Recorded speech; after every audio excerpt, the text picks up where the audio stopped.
Sue Ramirez opens up about the pain of losing her mother. Kapamilya actress Sue Ramirez poured out her grief in a deeply personal message dedicated to her late mother, Concepcion Chit Dodd.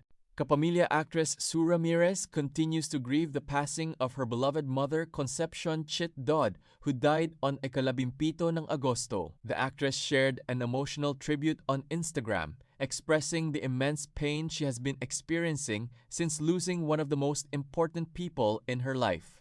Sue accompanied her message with photos showing precious bonding moments with her mother and other members of their family.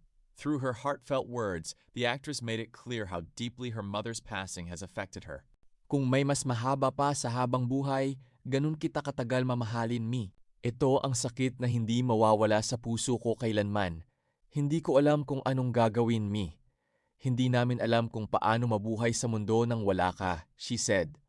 Sue also expressed gratitude for everything her mother had done for their family, from raising them with love and patience to creating countless memories that they will continue to treasure.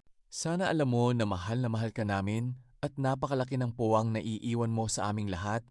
Ang pinagpapasalamat ko sa buhay ay ikaw ang naging nanay ko. Wala nang mas masakit pa sa pagkawala mo.